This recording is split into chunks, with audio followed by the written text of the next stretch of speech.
The morning sun poured through the tall windows of Bennett and Partners, casting golden streaks across the polished mahogany floors of the top-floor office. Charleston's premier architectural firm hummed with quiet efficiency, its walls adorned with blueprints of the city's most iconic buildings, each a testament to the legacy of James Bennett's grandfather, who had founded the firm in 1947.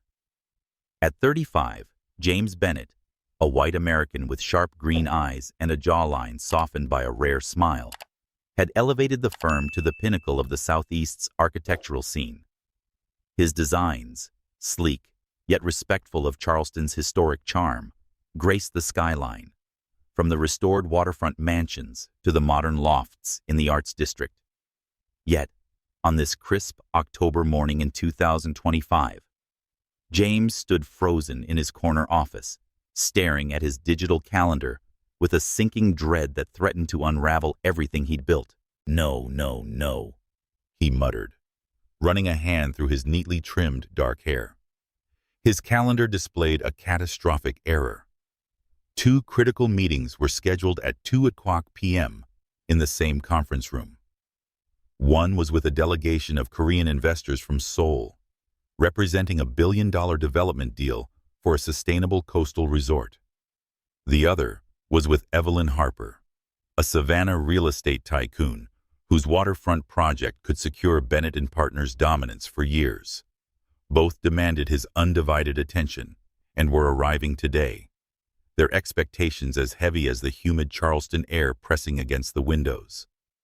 At 30 floors above the historic district, where horse-drawn carriages clattered below and tourists marveled at pastel row houses, James felt his world teetering on the edge of collapse.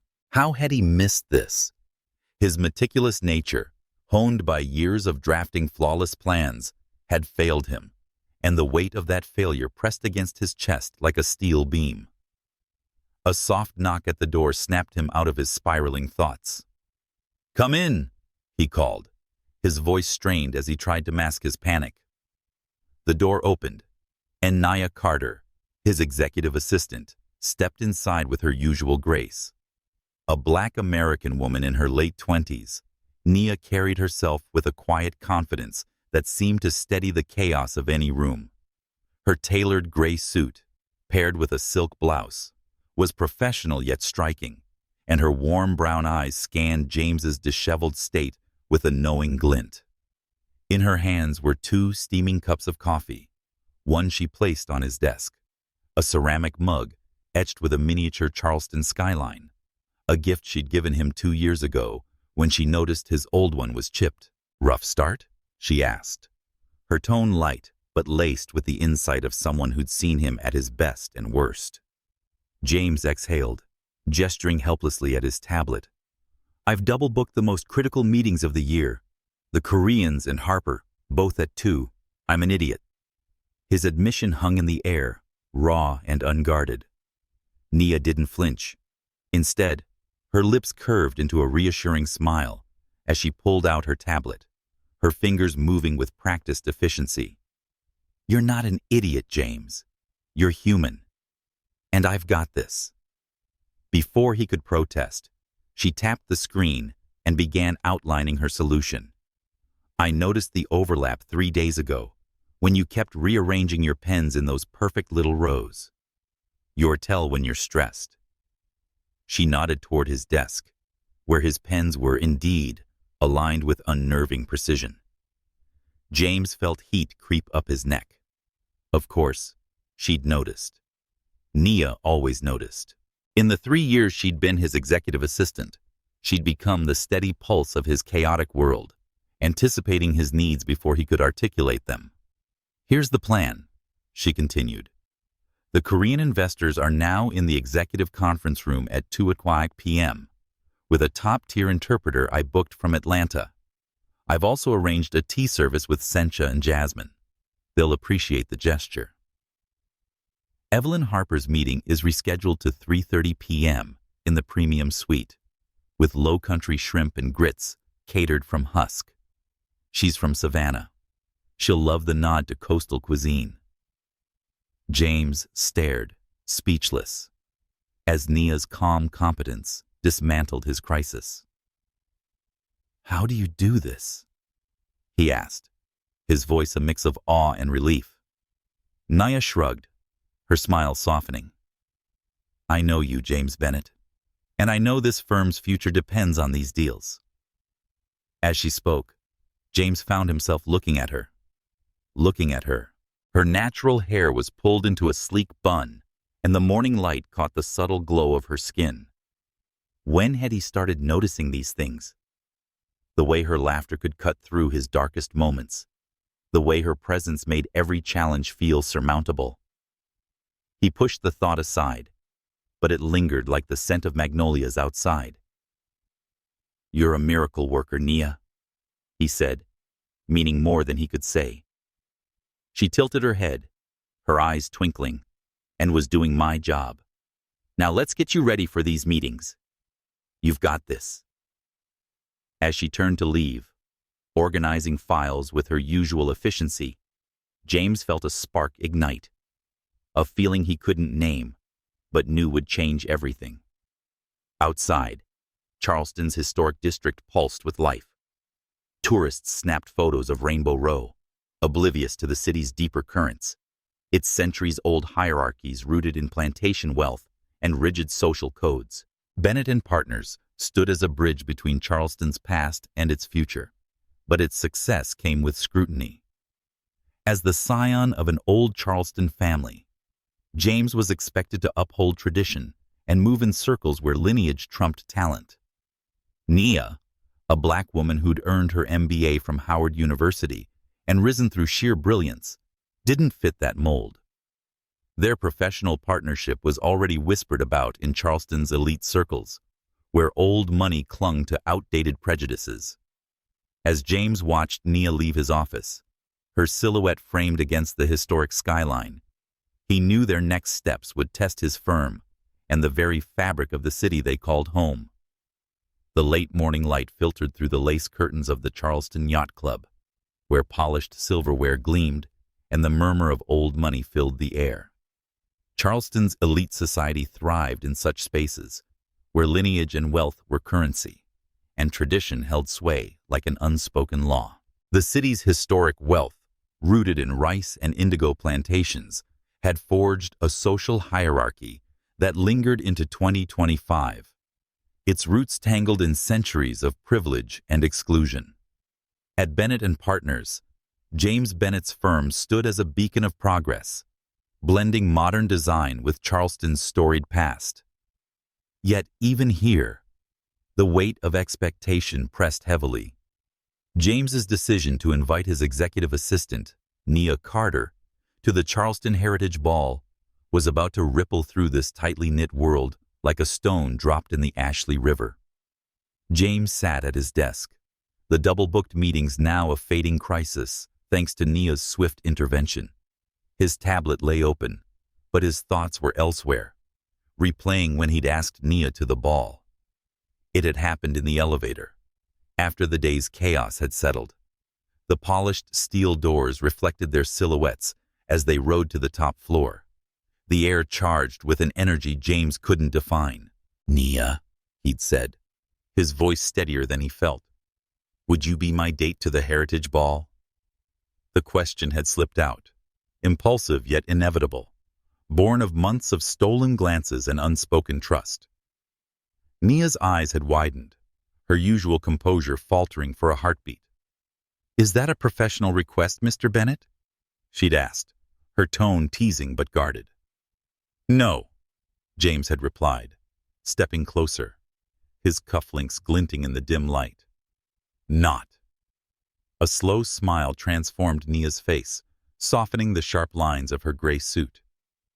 "Good," she said, her voice warm, "because my professional answer would differ from my one." James's heart had thudded against his ribs. "And your answer?" He'd pressed. Nia's gaze held his, steady and sure. "Yes, but on one condition.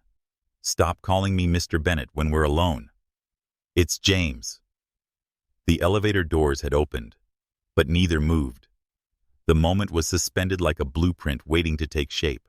As they stepped out, James felt a spark ignite, a certainty that this choice, however bold, was right. Now, hours later, the implications of that choice loomed. Charleston's elite circles were a labyrinth of social codes, where invitations to the Heritage Ball signaled more than a dance partner. They declared alliances, status, and intent. The ball, held annually at the Charleston Grand Hotel, was the season's pinnacle, where old families like the Bennetts mingled with new money under crystal chandeliers. James bringing Nia, a brilliant executive assistant but outside the inner circle, was a breach of decorum. The city's history of racial and class divides, though softened by time, still lingered in whispered judgments and arched brows. With her Howard MBA and impeccable record, Nia was a rising star.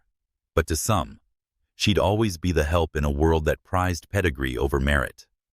Nia, meanwhile, was in the firm's archive room, organizing project files with her usual precision. Her tablet pinged with a confirmation from the caterer for Evelyn Harper's meeting, but her thoughts drifted to James's invitation. She'd said yes, drawn by the sincerity in his green eyes, but doubt gnawed at her. Charleston wasn't Atlanta, where her parents had built a life free of the South's older prejudices. Here, the ghosts of plantation wealth haunted every social gathering, and Nia knew her presence at James's side would spark gossip. She thought of her grandmother, whose stories of love-defying hardship had inspired Nia's secret novels. "Tell the truth, baby girl, even when it scares you," her grandmother had said. Nia straightened, resolving to face whatever came, but the weight of Charleston's scrutiny felt heavier than the files in her arms. Across town, the news of James's invitation spread like a marsh fire. At the yacht club, Clare Montgomery, James's ex-girlfriend, sipped a martini, her emerald earrings catching the light. Married to Daniel Holt, a developer whose firm rivaled Bennett and Partners, Clare was a fixture in Charleston's social scene, her charm a polished weapon. She'd heard the rumor from a friend over brunch. James was bringing his assistant to the ball. "Nia Carter?" Clare said, her voice sharp as she set down her glass. "That's unexpected." Her friend, a society matron, leaned in. "It's scandalous, darling. The Bennetts have standards." Claire's smile was cold. "Not anymore." Clare excused herself, stepping onto the club's balcony to call Daniel. "We need to talk about James," she said, her tone clipped. Daniel, at his office downtown, sighed. "What's he done now?" Claire's eyes narrowed. "He's taking his assistant to the ball. We can't let this slide. It's an embarrassment." Daniel hesitated, his ambition at odds with his growing unease at Claire's vendettas. "What do you propose?" he asked. Claire's voice turned steely. "We dig. Everyone has secrets. Find hers." As she hung up, the Cooper River glittered below, a reminder of Charleston's beauty and undercurrents of judgment. Clare didn't just want to gossip. She tried to ruin Nia, and with her, James's standing. Back at the firm, James stood by his office window, watching the historic district bustle below. Carriages clattered past, carrying tourists who saw only Charleston's charm, not its complexities. He thought of Nia, her laughter, quiet strength, and how she'd turned his crisis into triumph. Inviting her to the ball felt like more than a date. It was a declaration that would test the city's rigid rules. He didn't know Clare was already plotting, or that Nia was steeling herself for the fallout. But as the sun climbed higher, casting shadows across the skyline, James felt a certainty settle in his chest. With Nia by his side, he was ready to face whatever Charleston threw at them. The Charleston Yacht Club's dining room buzzed with the clink of crystal and the low hum of privileged conversation, a microcosm of the city's elite society, where power was measured in whispered alliances and inherited wealth. Clare Montgomery sat at a corner table, her emerald earrings catching the chandelier light as she sipped a martini. Her poised exterior, blonde hair swept into an elegant chignon, midnight blue dress tailored to perfection, masked a simmering resentment that had festered since her breakup with James Bennett 2 years ago. She'd once envisioned herself at his side, the queen of Charleston's social scene, but James had chosen his firm over her, leaving her to marry Daniel Holt, a developer whose ambition matched her own, but whose heart never quite did. Now, the news of James's invitation to Nia Carter for the Charleston Heritage Ball had ignited a fire in Clare, one she intended to stoke into a blaze that would consume them both. Clare's phone rested on the table, its screen glowing with a text from her friend Lillian, a society matron with a knack for gossip. Confirmed. James is bringing Nia Carter to the ball. Scandalous. Clare's lips curled into a sharp smile. Scandalous indeed, she murmured, setting down her glass. The yacht club's balcony overlooked the Cooper River, where sailboats bobbed under the afternoon sun. But Clare's focus was inward, calculating. Nia, James's executive assistant, was a problem. Not just because she'd stepped into a role Clare once coveted, but because her presence at James's side challenged the unspoken rules of Charleston's elite. The city's social hierarchy, built on centuries of plantation wealth and rigid tradition, didn't bend easily, and Clare saw an opportunity to enforce it. She dialed Daniel, her husband, who was in his office at Holt Developments, a rival firm to Bennett and Partners. The phone rang twice before his gruff voice answered. "Clare, what's this about?" Daniel asked, his tone weary. He was a man of action, more comfortable negotiating contracts than navigating his wife's social vendettas. "It's about James," Clare said, her voice low and deliberate. "He's taking his assistant to the Heritage Ball. Nia Carter. We can't let this pass." Daniel sighed, the sound heavy with reluctance. "Why does it matter who he brings? It's a dance, not a merger." Clare's eyes narrowed, her fingers tightening around the phone. "It matters because it's James. He's making a statement, parading her like she belongs. We need to remind him, and Charleston, what's at stake." Daniel leaned back in his chair, staring out at the Charleston skyline. He'd built his firm from the ground up, clawing his way into the city's elite despite lacking the Bennett family's pedigree. His marriage to Clare had been strategic, a union of ambition, but her obsession with James was wearing thin. "What do you want to do?" he asked, already dreading the answer. Clare's voice turned cold. "We dig. Everyone has secrets. Hire someone to find hers. I want something we can use to make Charleston see her for what she is." Daniel hesitated, his conscience prickling. He respected James, even envied his integrity, but Clare's influence was a tide he hadn't yet learned to resist. "Fine," he said. "I'll call my guy." "But Clare, this feels personal. Be careful." She laughed, a sound like breaking glass. "Oh, Daniel, it's always personal." Across town, at Bennett and Partners, Nia was in the conference room, finalizing details for the Korean investors' meeting. Her tablet displayed a logistics spreadsheet, but her mind wandered to the ball. James's invitation had been a surprise, his sincerity disarming. She'd said yes, drawn by the warmth in his eyes. But now the reality of Charleston's judgment loomed. The city's elite, with their ancestral mansions and exclusive clubs, viewed outsiders with suspicion, and Nia, despite her brilliance, was an outsider. Her Howard MBA and 3 years of transforming Bennett and Partners operations counted for little in a world that valued lineage over merit. She thought of her parents in Atlanta, who'd warned her about Charleston's old guard. "You're stepping into a lion's den," her mother had said. Nia pushed the thought aside, focusing on the present. She had a job to do, and she'd do it flawlessly. Meanwhile, Clare met her private investigator, Thomas Reed, in a discreet downtown cafe. Reed, a wiry man with a knack for uncovering secrets, slid a folder across the table. "Preliminary findings on Nia Carter," he said. "Clean record, excellent credit, no scandals. But she's got a side hustle. Writes romance novels under a pen name, NC Knight. Steamy stuff, popular online." Claire's eyes lit up, her mind spinning the information into a weapon. "Perfect," she said. "Charleston won't take kindly to an assistant moonlighting as a romance writer. Keep digging. I want more, something personal, something damning."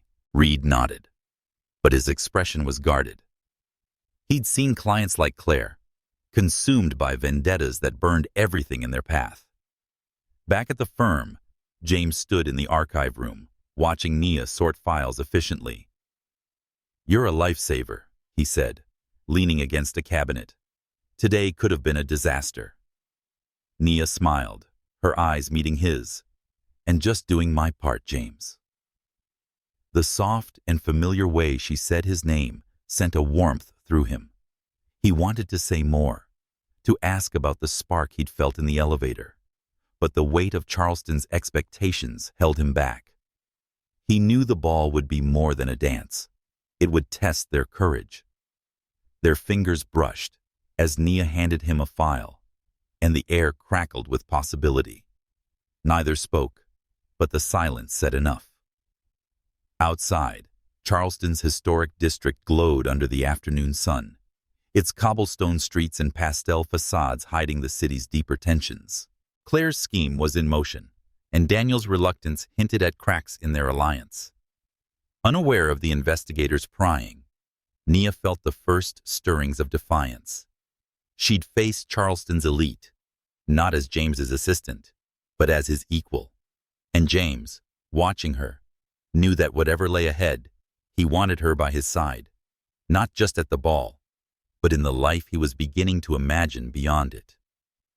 The soft glow of a desk lamp illuminated Nia Carter's apartment in Charleston's Arts District, where exposed brick walls and shelves brimming with books created a sanctuary from the city's relentless scrutiny. It was late, the hour when Charleston's historic streets fell quiet, save for the occasional clatter of a passing carriage. Nia sat cross-legged on her velvet sofa, her laptop open to a blank document, the cursor blinking like a heartbeat. Under the pen name NC Knight, she'd built a quiet empire of romance novels, stories of women who defied odds to find love, their strength forged in adversity. Her half-finished latest manuscript was her most personal yet, weaving a tale of a woman torn between ambition and a forbidden connection, a mirror to the feelings stirring in Nia's heart for James Bennett. Writing was her refuge, a secret she guarded fiercely in a city where appearances were everything.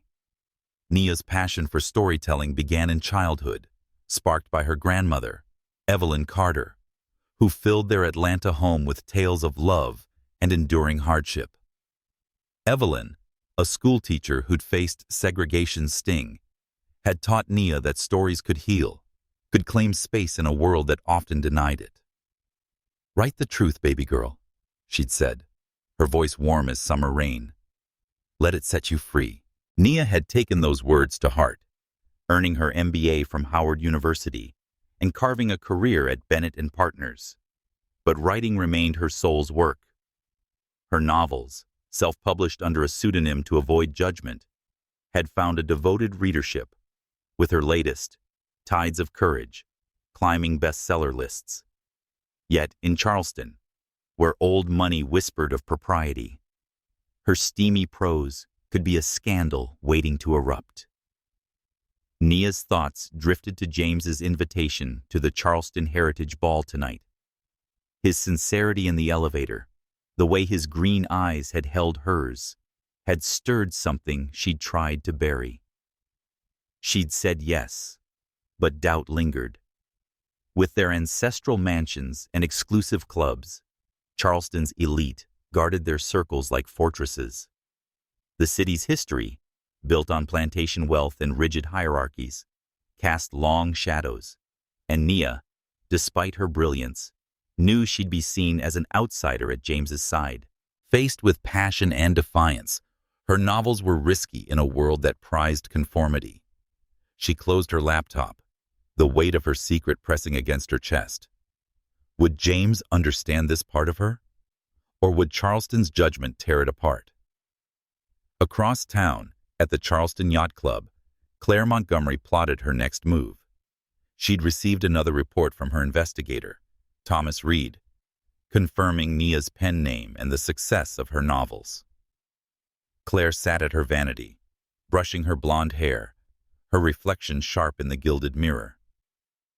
"Romance novels," she scoffed, imagining the shock on Charleston's elite faces when she exposed Nia at the ball.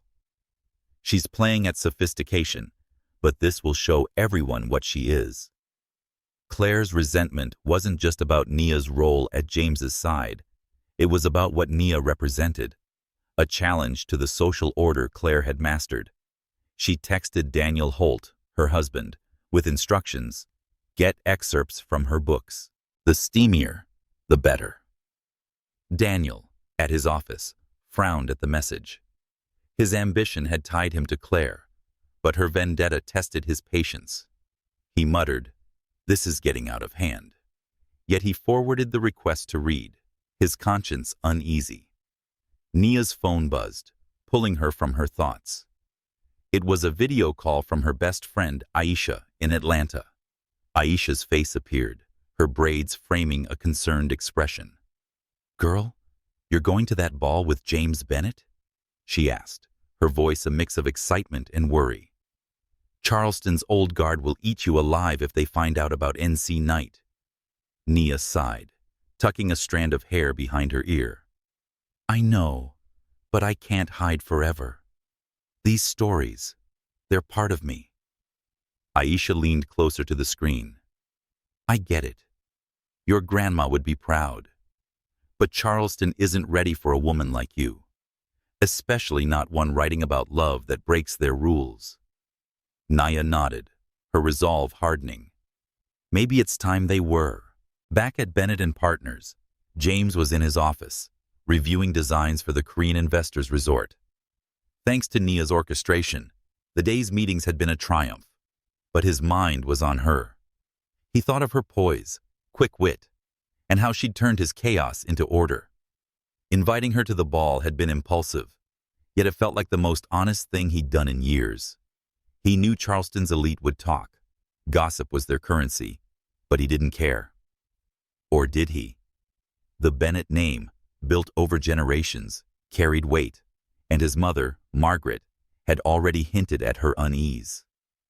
He pushed the thought aside, focusing on a sketch of a coastal pavilion. Nia wasn't just his assistant. She was his partner, in ways he was only beginning to understand. In her apartment, Nia opened her laptop again, her fingers hovering over the keys. She typed a line for her novel. She stood at the edge of her world, knowing love would cost her everything, yet choosing it anyway. It felt like a confession. Her grandmother's voice echoed, "Tell the truth, baby girl." And Nia knew she couldn't escape what she felt for James, or the stories that defined her. Charleston's elite might judge her, but she'd face them as herself, novels and all. Unbeknownst to her, Clare's scheme was gaining momentum, and the Heritage Ball was fast becoming a battlefield where secrets would be weapons. Nia closed her laptop, her heart steady with purpose. She'd write her own story, no matter what Charleston thought. The fluorescent lights of Bennett and Partners' conference room flickered, casting stark shadows across the polished oak table.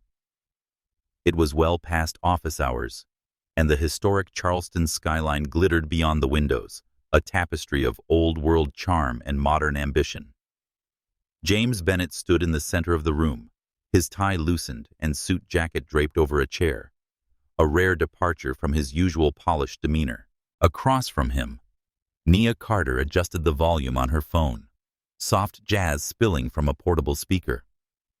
She'd changed out of her gray suit into a flowing teal dress that moved like liquid with every step, its hem catching the light as she crossed the room.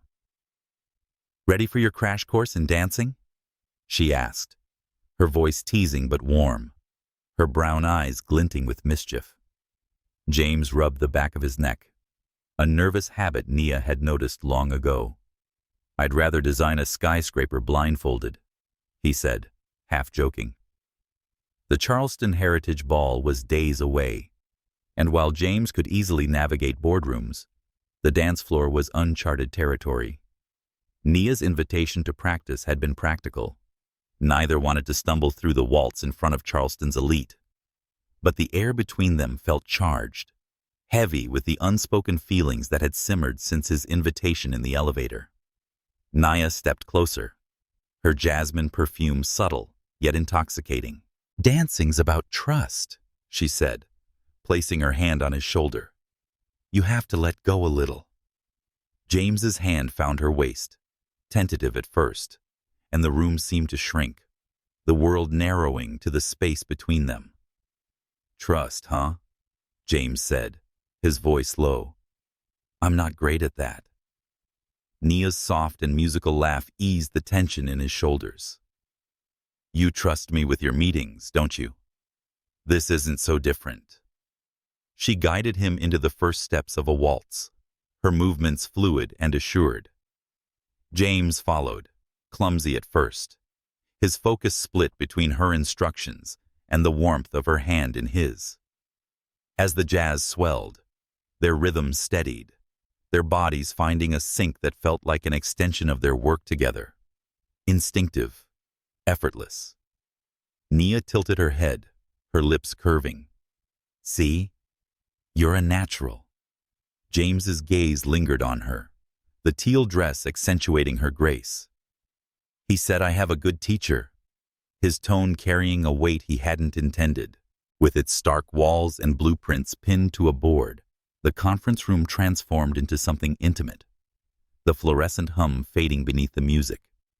Nia's hand tightened on his shoulder, and James pulled her a fraction closer, their steps slowing as the song shifted to a softer melody. You're thinking too hard, Nia said, her voice gentle.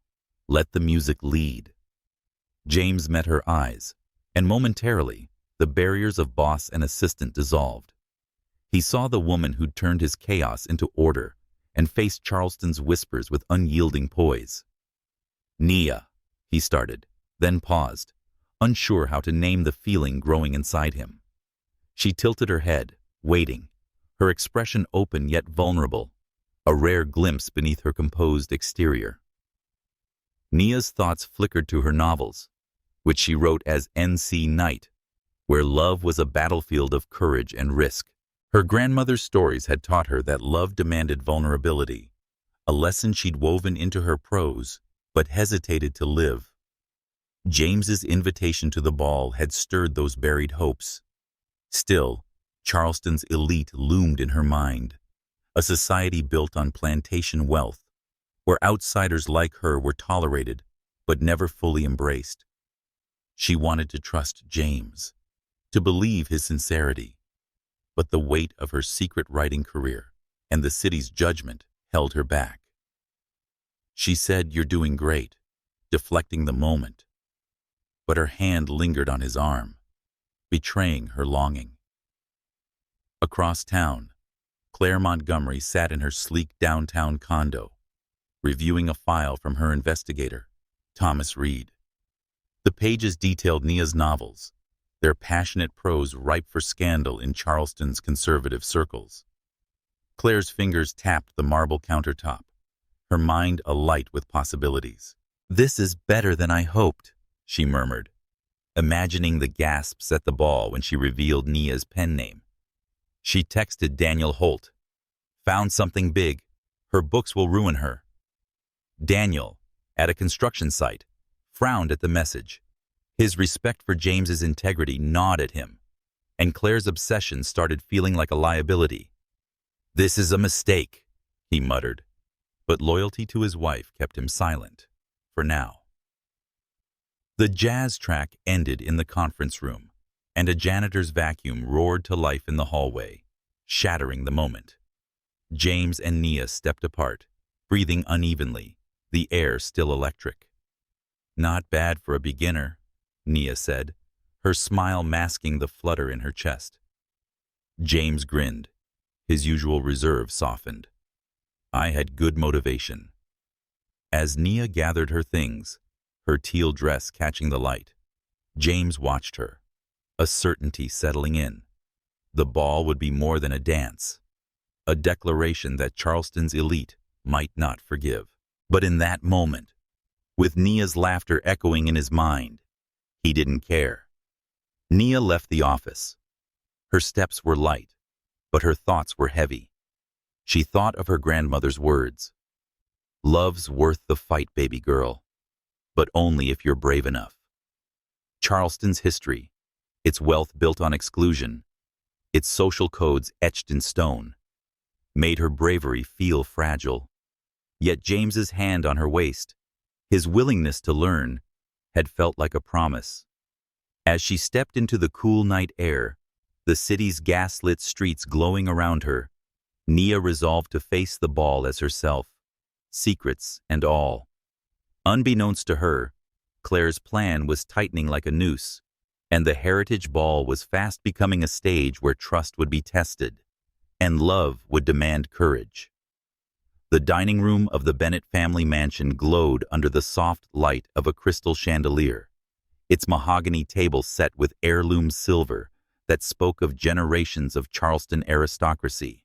Margaret Bennett, James's mother, sat at the head, her posture impeccable, her silk dress as pristine as the family's reputation. The mansion, perched on the Battery, with views of Fort Sumter, was a monument to the Bennett legacy. Its walls lined with portraits of ancestors who'd shaped the city's history. Yet tonight, as Margaret awaited her son, the weight of tradition felt like a chain.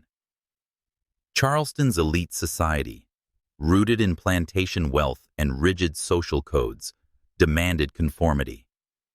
James's decision to bring Nia Carter to the Charleston Heritage Ball threatened to unravel the delicate balance Margaret had spent decades maintaining. James arrived late, his suit slightly rumpled from a long day at Bennett and Partners.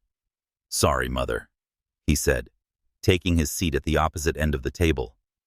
The distance between them is symbolic of a crisis at the office. Margaret's lips pursed, her eyes sharp. "There's always a crisis, James. If you focused more on your personal choices, you'd avoid them altogether." Her voice was chilled, honed by years of navigating Charleston's social labyrinth. James set down his fork, sensing the conversation's true purpose. "This is about Nia." Margaret's gaze didn't waver. "Of course it is. Half of Charleston is talking about your unconventional choice for the ball. The Bennett name has meant something for over a century. Taking your assistant suggests otherwise." James's jaw tightened. "Nia's not just my assistant. She's my partner in every sense. Brilliant, indispensable. She's increased our profits by 30% in 3 years. What more do you want?" Margaret shifted, her composure faltering. "It's not about her competence, James. It's about appearances. Charleston expects specific standards, breeding and background. People will talk." James leaned forward, his voice steady but firm. "Let them. Nia's worth more than their whispers. If the Bennett name can't withstand my choice to bring someone I respect, maybe it's not as strong as you think." Margaret's eyes flashed, a rare crack in her facade. "You're naive if you believe love can ignore society's rules. Your grandfather built this legacy on reputation, not sentiment." The silence stretched, heavy with unspoken tensions. Margaret wasn't cruel, but her world was one of galas and genealogies, where stepping outside the lines invited scrutiny. She'd faced her battles, marrying into the Bennett family as a young widow, proving her worth to a skeptical elite. Yet Nia, with her Howard MBA and quiet strength, challenged everything Margaret knew. James stood, his decision clear. "I'm going to the ball with Nia, Mother. If that disappoints you, I'm sorry. but I won't apologize for choosing someone who makes me better." As he left, Margaret sank into her chair, her certainty shaken. She loved her son, but the idea of him prioritizing love over legacy stirred a fear she couldn't name. In Atlanta, Nia sat in her Arts District apartment, the glow of her laptop casting shadows across her bookshelves. She was on a video call with her parents, Robert and Nia Carter, their faces etched with concern on the screen. "Baby girl, are you sure about this ball?" Diane asked, her voice gentle but firm. "Charleston's not like Atlanta. Those old families hold grudges longer than the Low Country's tides." Robert leaned into the frame, his glasses reflecting the light. "Nobody doubts your strength, Nia, but sometimes strength means knowing when to walk away. That city's history, its plantations and exclusivity, doesn't bend easily." Nia's fingers traced the edge of her laptop, where her latest manuscript sat unfinished. "I know, Daddy, but I can't walk away from this. Not from James." Diane's eyes softened, a look that spoke of years navigating their challenges as a black couple in the South. "Is he worth the fight, honey?" she asked. Nia thought of James's sincerity in the elevator, awkward steps during their dance lesson, and how his presence made her feel seen. "Yes," she said quietly. "He's worth it because he sees me. Not just the assistant, but me." Robert nodded, his expression a mix of pride and worry. "Then you fight smart, Nia, for respect, dignity, and the right to love who you choose. But don't forget who you are." The call ended, and Nia sat quietly, her grandmother's words echoing. "Tell the truth, baby girl." Her novels, written as NC Night Washer truth. But hey, could be a liability in Charleston. Across town, Clare Montgomery sipped wine in her condo, reviewing a new report from Thomas Reed. He'd compiled excerpts from Nia's novels, their passionate prose perfect for scandalizing Charleston's elite. "This will end her," Clare said, her voice low with anticipation. She didn't know Daniel Holt was questioning her plan, his respect for James growing with every spiteful text she sent. At Bennett and Partners, James stood by his office window, the city's gaslit streets glowing below. He thought of Nia, her grace, her resolve, and knew the ball would test them both. Charleston's rules were unforgiving, but for the first time, he felt ready to break them. The Charleston night was alive with the hum of cicadas and the flicker of gaslit lanterns along Meeting Street. Still, the atmosphere inside Clare Montgomery's downtown condo was cold and calculated. Clare sat at her glass-topped desk, the glow of her tablet illuminating a stack of printed pages, excerpts from Nia Carter's romance novels, written under the pseudonym N.C. Knight. The passionate and vivid passages were a goldmine for scandal in Charleston's conservative elite circles, where propriety was a currency as valuable as wealth. Clare's blonde hair fell in a sleek curtain as she leaned forward, her eyes gleaming with malice. She envisioned the Charleston Heritage Ball, where she'd unveil Nia's secret to a room full of old money aristocrats, shattering James Bennett's reputation and Nia's place at his side. "This will ruin them both," she murmured, her voice sharp as the diamond studs in her ears. Clare's vendetta wasn't just about Nia, it was personal.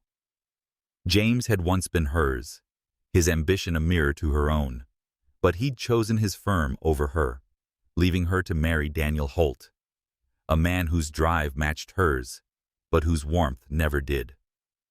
Seeing James elevate Nia, an executive assistant who dared to step into Charleston's inner circle, ignited a fury Clare could barely contain. She texted her private investigator, Thomas Reed. "Compile the most provocative excerpts. I want them ready for the ball." Reed's reply was swift. "Done. But are you sure? This could backfire." Clare dismissed the warning, her fingers flying across the screen. "It won't. Charleston will eat her alive." She didn't see the storm she was brewing, or the cracks forming in her alliance. At Holt Developments, Daniel sat in his office, the city's skyline a dark silhouette beyond his window. Reed's latest report lay open on his desk, detailing Nia's novels and their surprising success. Daniel's brow furrowed as he read a passage. Not the scandalous drivel Clare had described, but a story of resilience and love, written with a grace that caught him off guard. He leaned back, his broad shoulders tense. He'd built his firm to rival Bennett and Partners, but he respected James's integrity, a quality he found lacking in his marriage. Clare's obsession with destroying Nia was starting to feel like a liability, not a strategy. "This is a mistake," he muttered. But when Clare called, her voice insistent, he agreed to arrange for the excerpts to be printed in elegant booklets, ready to distribute at the ball. His conscience prickled, a warning he couldn't yet heed. Across town, in her Arts District apartment, Nia sat at her desk, her laptop open to her latest manuscript. The words blurred as her thoughts drifted to James, their dance lesson, the warmth of his hand on her waist, the way his green eyes had softened when he'd called her his partner. Inspired by her grandmother's tales of love-defying hardship, her novels had always been her escape, but now they felt like a vulnerability. Charleston's elite, with their centuries-old hierarchies rooted in plantation wealth, would see her stories as scandalous, not empowering. She thought of her parents' warning, their voices echoing from Atlanta. Charleston's old guard doesn't bend. Nia's fingers hovered over the keys, then typed a line. She knew the world would judge her, but she chose to stand tall, her heart her only guide. Her phone buzzed, pulling her from her reverie. It was a text from James. "Can we talk? Dinner at Fig tonight?" Nia smiled, her nerves settling. "7 works. See you there." She closed her laptop, her resolve strengthening. Her grandmother had taught her to tell the truth, and Nia was done hiding. Not her feelings for James, nor the stories that defined her. Charleston might judge her, but she'd face it with the same courage she poured into her prose. She didn't know Clare's plan was gaining momentum, or that Daniel's doubts were growing into a quiet rebellion. At Fig, a cozy restaurant in Charleston's historic district, James waited at a corner table, the candlelight casting shadows across his face. The day's meetings had succeeded thanks to Nia's meticulous planning, but his mind was on her. Their dance lesson had shifted something, a connection he couldn't ignore. When Nia arrived, her teal scarf catching the light, James stood, his smile unguarded.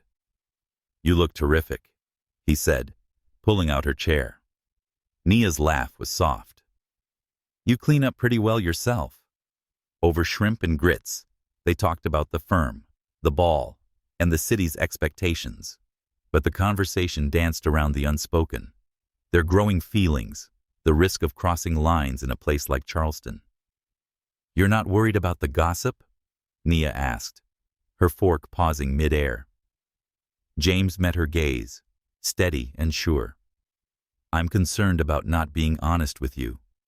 The ball, it's not just about appearances.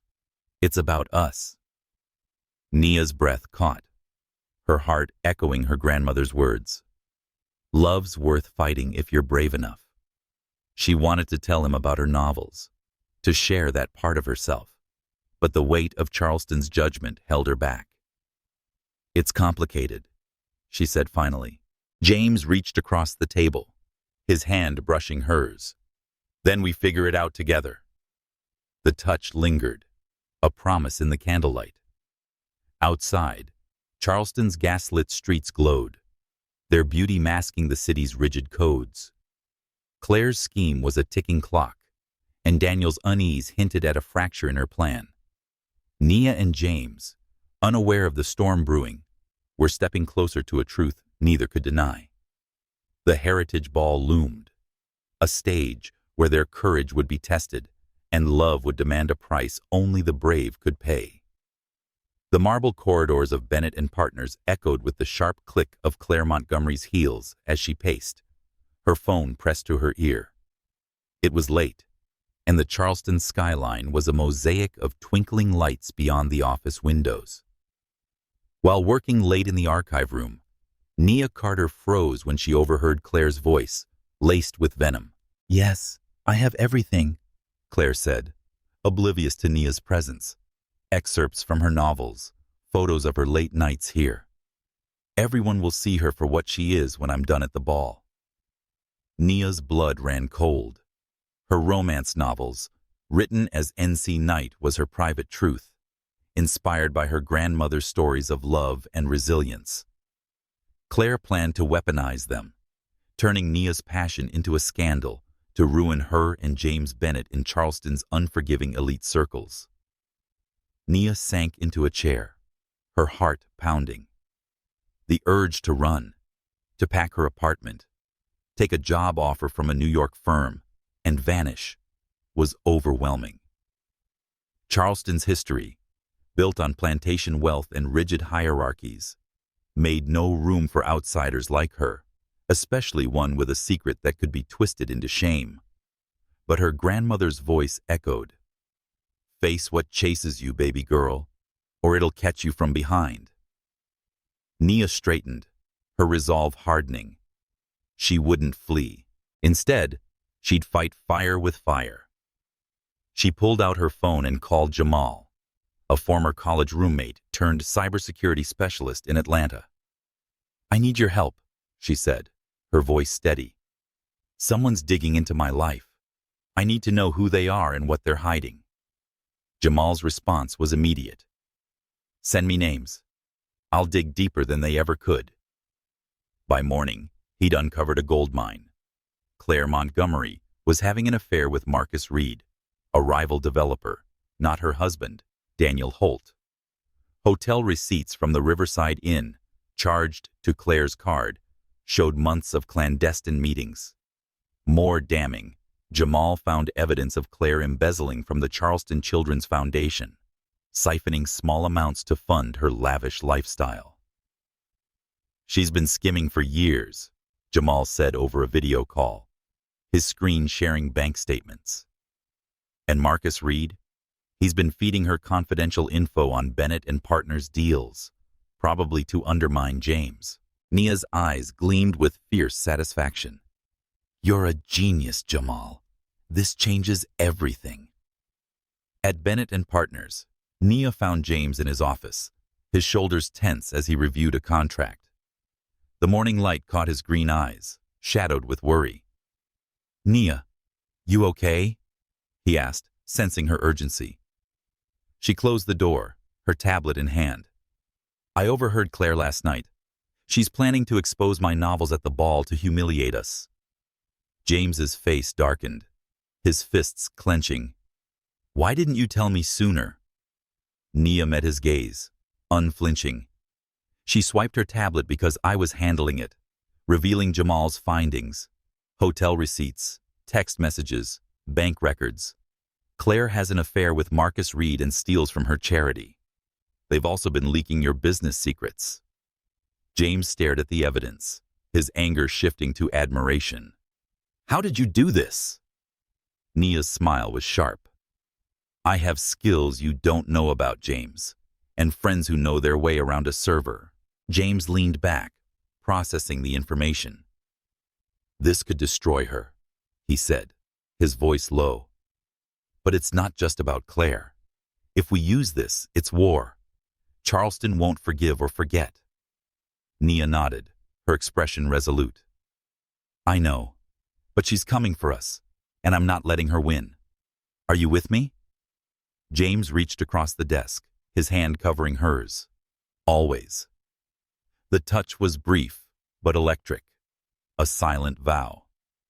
They spent the morning strategizing, deciding to hold the evidence until the ball, where Clare's public attack could be met with a devastating counterstrike. Nia felt a weight lifted from outmaneuvering Clare and trusting James with her secret.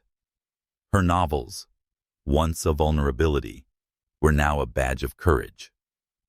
Across town, Clare met Daniel at their condo, her excitement palpable as she showed him the printed booklets of Nia's novel excerpts. "These will be the talk of the ball," she said, her voice dripping with anticipation.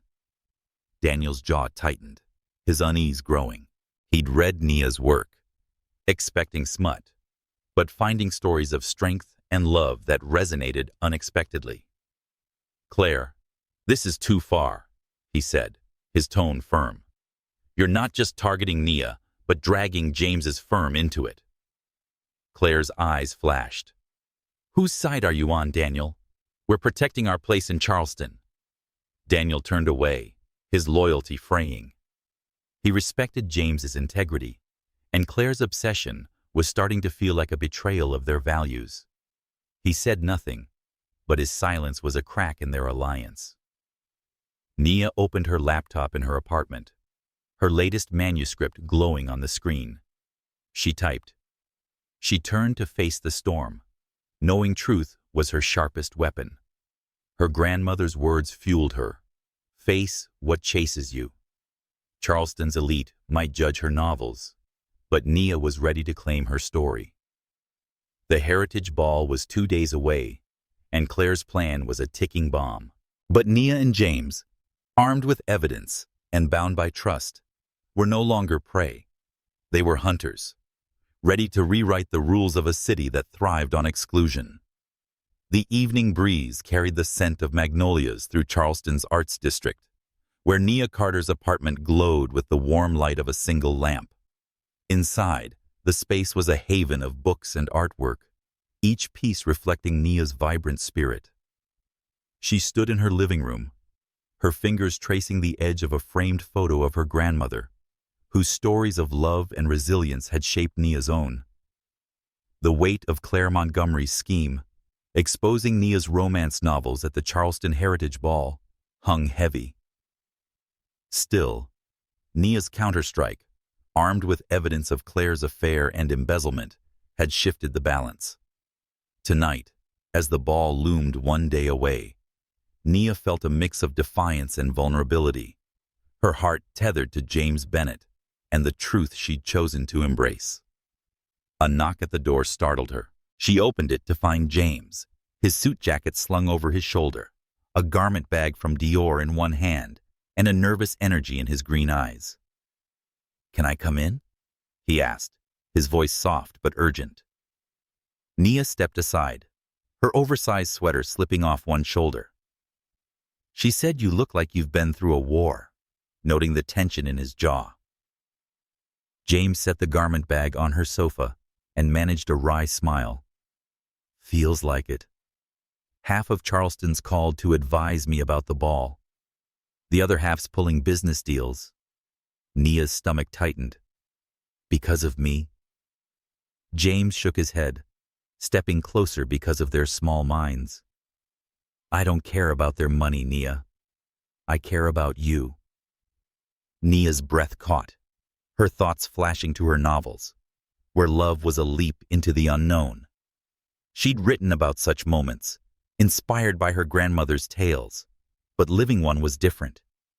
"James, if this hurts your firm, your family," she began, but he cut her off, his hand finding hers.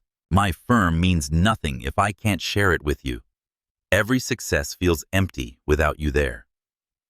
His words echoed the line she'd typed last night.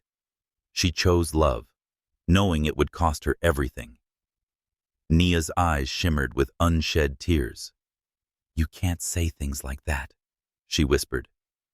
"Why not?" James asked, his voice raw because they made me believe in fairy tales. James unzipped the garment bag, revealing a sapphire blue Dior gown that shimmered like the night sky. "Then let's make one real," he said, his gaze steady. "Try it on." Nia held the dress, its silk cool against her skin, and stepped into her bedroom to change. When she emerged, the gown hugged her curves, its deep hue making her glow. James's breath caught, his eyes tracing her silhouette.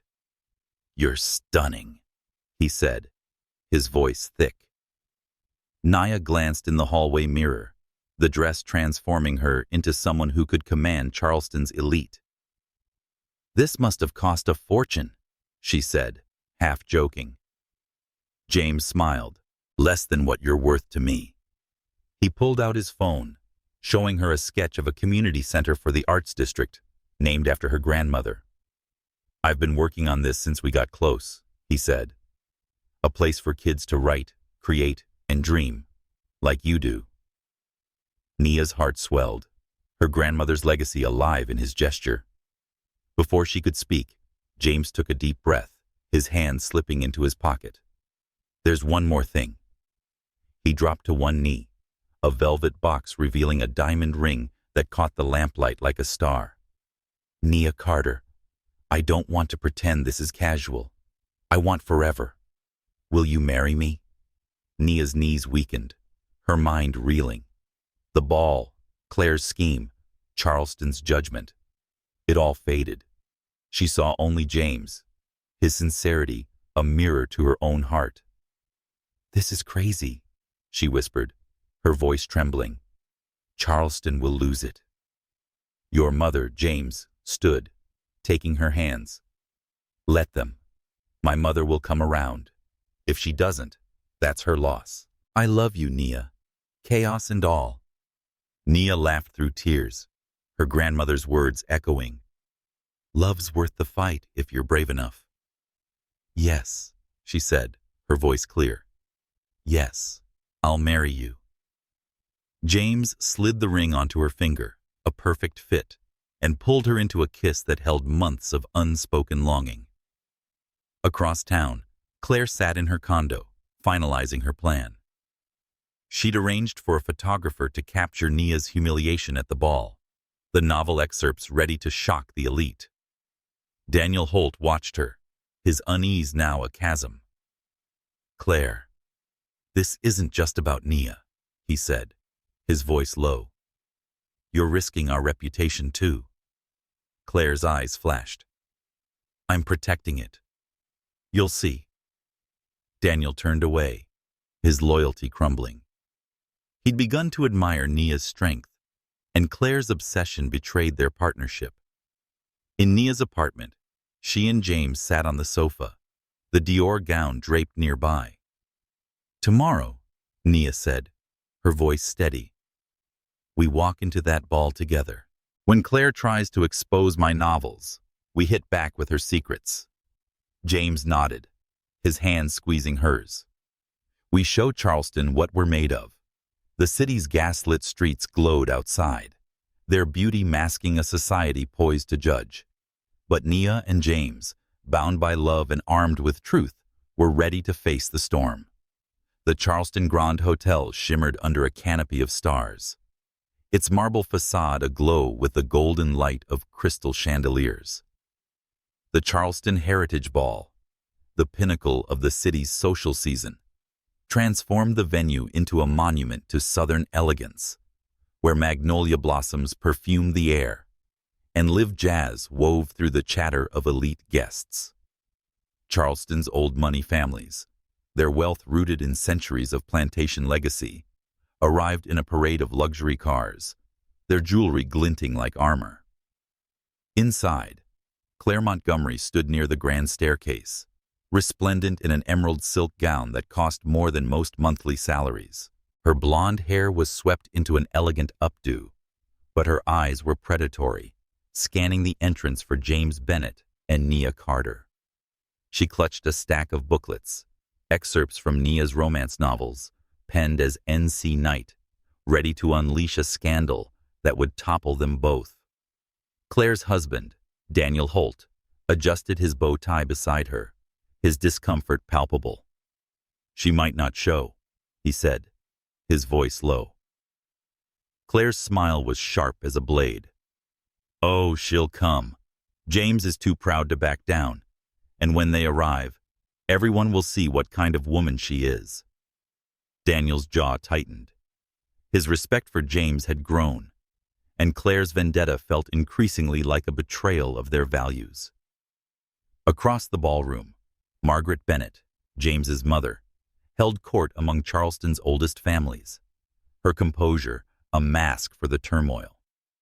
She'd spent the day fielding calls from concerned friends, each a reminder of the Bennett legacy's fragility.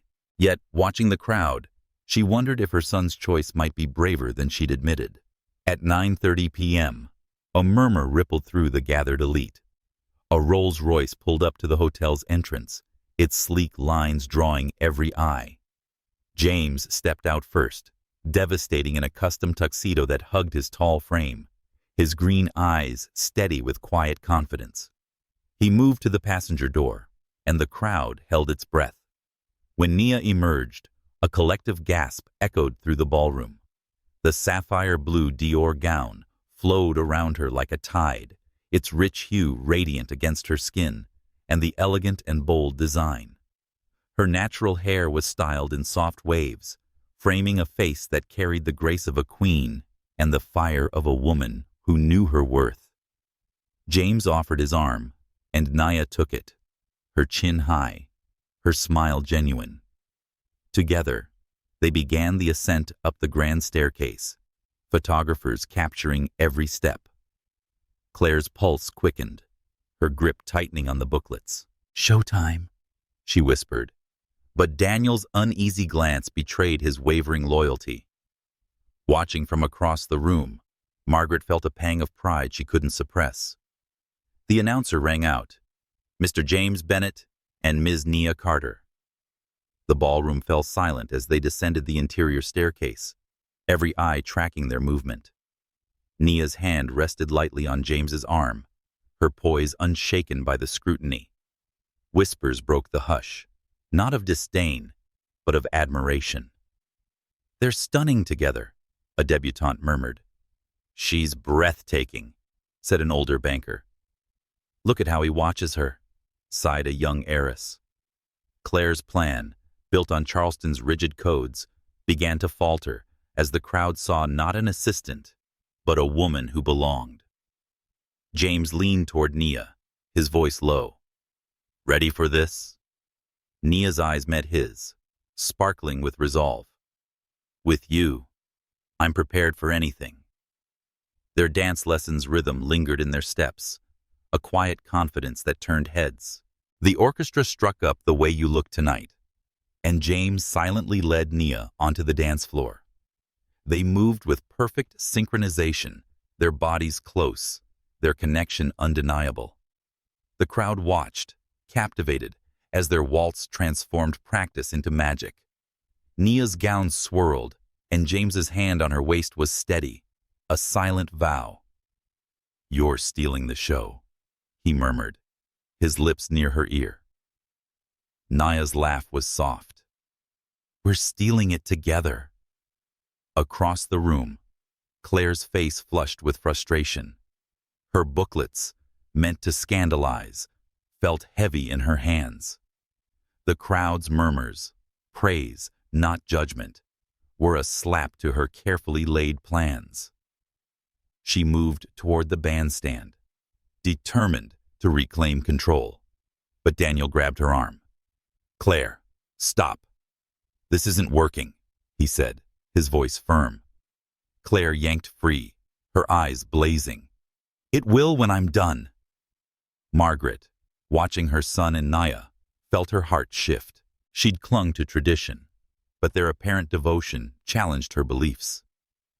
"They're beautiful," her friend Catherine whispered. Margaret nodded, a slow admission. "Yes, they are." Nia caught Claire's movement, her instincts sharp from years of navigating corporate battles. She leaned into James, her voice steady. "She's making her move soon. We're ready." James's hand tightened on hers, his engagement ring glinting on her finger. More than ready. Charleston's gaslit charm masked its judgmental core, but Nia and James were rewriting the narrative tonight. Claire's scheme loomed, but their entrance had shifted the tide, proving that boldly displayed love could silence even the harshest critics. The Charleston Grand Hotel's ballroom pulsed with the rhythm of jazz and the clink of champagne flutes, a glittering stage where Charleston's elite displayed their wealth and status. The heir, heavy with magnolia scent, carried the weight of centuries-old hierarchies. But tonight, Nia Carter and James Bennett had shifted the narrative. Their entrance, Nia radiant in her sapphire Dior gown, James steadfast at her side, had silenced the crowd's whispers, turning judgment into admiration. Now, as they glided across the dance floor, their waltz a testament to their bond, Clare Montgomery seized the moment to reclaim control. She stepped to the bandstand, her emerald gown shimmering, and took the microphone with a confidence honed by years of commanding Charleston's social scene. "Ladies and gentlemen," Clare began, her voice clear and cutting, "I hope you're enjoying this splendid evening. I thought you'd find it enlightening to learn about our host's choice of companion." The ballroom quieted, glasses pausing mid-air as eyes turned to her.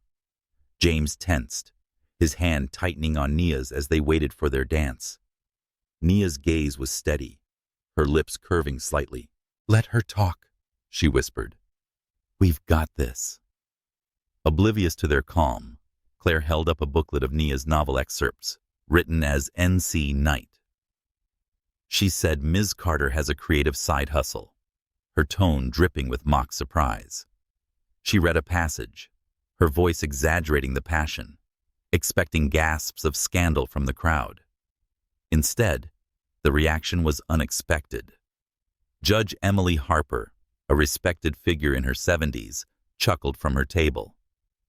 "Is that all, Clare? My late husband loved those novels.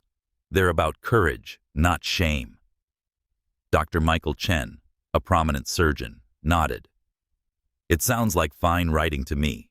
Love and strength are things this city could use."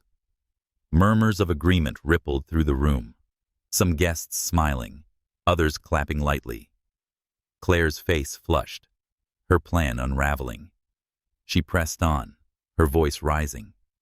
"These aren't just stories, inappropriate for someone in her position." The crowd's warmth cooled slightly, but Nia stepped forward, her poise unshaken. Taking the microphone, Nia faced the room, James at her side. "Thank you, Clare, for the reading," she said, her voice clear without amplification. "Yes, I write romance novels. Their stories are about people who overcome barriers to find love, find strength in connection, and know worth isn't measured by wealth or lineage, but by how we lift each other." Her words, echoing her grandmother's lessons, rang with conviction. "Some call that scandalous. I call it human." Applause began, soft, then swelling as the crowd leaned into her truth. Clare's eyes widened, her booklets now useless in her hands. James took the microphone, his presence commanding. "While sharing truths, let's discuss Clare Montgomery's endeavors." He pulled out his phone, displaying evidence compiled by Nia's friend Jamal. Hotel receipts from the Riverside Inn were charged to Clare's card for meetings with Marcus Reed, not her husband. Text messages showing intimate exchanges, and bank records proving she's embezzled from the Charleston Children's Foundation. The ballroom erupted in shocked whispers. Daniel Holt, standing near the bar, froze, his face ashen. "There's more," James continued. "Clare and Marcus have shared confidential Bennett and Partners information, undermining our firm." Nia stepped forward, her voice steady. She said, "Daniel, don't leave yet," spotting his move toward the exit. "Your associates' actions, industrial espionage, some might call it, are part of this story." Daniel stopped, his shoulders slumping as the weight of Clare's betrayal hit. Clare's voice was desperate. "You can't prove this." James's gaze was unflinching. "We can, and will. Hotel records, phone logs, bank statements, whether you'd prefer to discuss this here or with the authorities." The crowd's murmurs grew louder, their respect for Nia and James solidifying as Clare's social empire crumbled. Watching from the sidelines, Margaret Bennett moved through the crowd toward her son. Her heart had warred with tradition, But Nia's strength and James's loyalty shifted something fundamental. Miss Carter said, her voice formal but warm, "I owe you an apology. You've handled this gracefully. My son is fortunate to have you." Nia nodded, her chin high. "Mrs. Bennett, thank you." Margaret's admission, a public break from her earlier doubts, drew approving nods from nearby guests. James took the microphone one last time. He said, "I have one more announcement." He took Nia's hand, her engagement ring catching the chandelier light. "Tonight, I asked Nia to marry me, and she said yes." The ballroom exploded in applause, genuine and warm, a celebration of their courage. Clare, abandoned by Daniel and exposed before Charleston's elite, fled the ballroom, her emerald gown trailing like a fallen flag. Her reign as a social power broker ended with her venom. As the orchestra resumed, James pulled Nia into another dance, their steps lighter now. "How did you know she'd fall apart?" he asked, his lips near her ear. Nia smiled, her eyes bright. People who fight with hate underestimate those who fight with love. The crowd, once poised to judge, now watched with admiration, their whispers replaced by smiles. Charleston's rigid codes had bent under the weight of truth and devotion, if only for a night. Morning sunlight streamed through the floor-to-ceiling windows of Nia and James Bennett's penthouse, painting golden patches across the hardwood floors of their new home in Charleston's Arts District. The open concept space, filled with Nia's books and James's architectural sketches, was a testament to their shared life, a blend of creativity and precision. 6 months had passed since the Charleston Heritage Ball, where their bold entrance and decisive counterstrike against Clare Montgomery had turned scandal into triumph.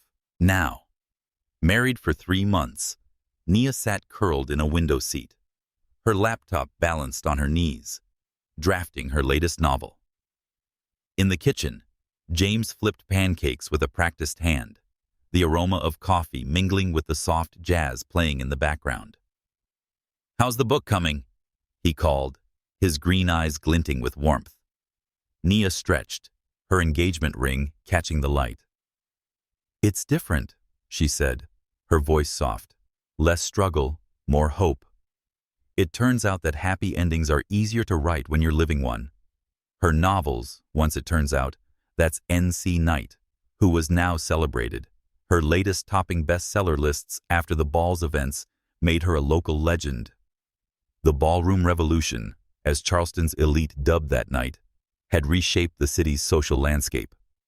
Clare Montgomery, exposed for her affair and embezzlement, had left town after a quiet divorce. Her social reign ended. Daniel Holt, her former husband, sold his development firm and relocated to Savannah, seeking a fresh start. The fallout, legal investigations into Clare's charity fraud, had cemented the consequences of her schemes, grounding the victory in reality. Bennett and Partners thrived in the aftermath, its reputation bolstered by Nia and James's integrity. Nia's affordable housing initiative, launched post-ball, had earned national acclaim, with contracts flooding in from families impressed by the couple's courage. Nia's parents, Robert and Diane Carter, were arriving from Atlanta next weekend, their concerns about Charleston's old guard eased by Nia's triumph. James's mother, Margaret, had undergone her transformation. Once bound by tradition, she'd confronted her biases, attending Nia's book launch and admitting to friends she'd read every novel. "They're thoughtful," she'd said, surprising even herself. Her call that morning confirmed her role in hosting a dinner for Nia's parents, a gesture of acceptance Nia hadn't dared hope for. James carried a plate of heart-shaped pancakes to the window seat, sitting beside Nia. "Good news," he said, his hand resting on her knee. "Your parents' flight is set, and Mother wants your help with the menu." Nia nearly spilled her coffee, her eyes wide. "Margaret Bennett asking for my input? That's new?" James grinned. She's trying. She loves me, and she's learning to love you. It's a process. Margaret's journey, from skepticism to pride, had been slow but genuine, reflecting Charleston's gradual shift. Once rigid with their plantation-rooted hierarchies, the city's elite had softened, inspired by Nia and James's defiance of outdated norms. "There's more," James said, his tone turning serious. He pulled out his phone, revealing architectural plans for the Carter Arts Center, named after Nia's grandmother. "It's for the arts district, library, computer lab, writing workshops for kids. A place for stories to change lives, like your grandmother taught you." Nia's eyes filled with tears. Her grandmother, Evelyn, passed away when Nia was young, but her legacy of storytelling shaped Nia's novels and courage. "James," Nia whispered, her voice thick. "This is perfect." She threw her arms around him, her embrace tight. "I love you so much, it hurts." James kissed her forehead, his voice soft. "Good hurt or bad hurt?" Nia laughed, wiping her eyes. "The best kind. The kind that means you're home." They sat in comfortable silence, watching Charleston wake beyond their windows. Once a battleground of judgment, the city now felt like a canvas for their dreams. "Do you ever miss it?" James asked, his fingers tracing hers. "The way things were. Simpler, no scrutiny?" Nia considered, her gaze on the skyline. "Simpler meant hiding who I was, pretending we were just colleagues. I was successful and independent, but lonely in ways I didn't see. You didn't complicate my life, James. You completed it. Even with the drama, the whispers, the fight. Mainly because of it." James nodded, his eyes warm. "We faced Charleston and won. Turned critics into allies. Built something beautiful from what they tried to break." Nia leaned into him, her thoughts drifting to her grandmother's words. "The best love stories are the ones where love wins anyway." Their story wasn't perfect, but it was true. Forged in courage, sealed with truth. "What's next?" she asked, her voice playful. James's expression turned dreamy. "More challenges, more dreams. Maybe kids someday. Little Carters are driving us crazy with their chaos." Nia laughed, the sound filling their home. "They'll have your stubbornness and my bad jokes." James raised an eyebrow. "Your jokes aren't bad. That building metaphor at the Chamber of Commerce? Solid." Nia swatted him, grinning. "Terrible." The city's light bathed their home as they finished breakfast, symbolizing their new beginning. Charleston had tested them, but they'd rewritten its rules, proving love could bend even the oldest traditions. Their story, once a scandal, was now a legend. A tale of two people brave enough to fight for each other, changing their lives and the city around them.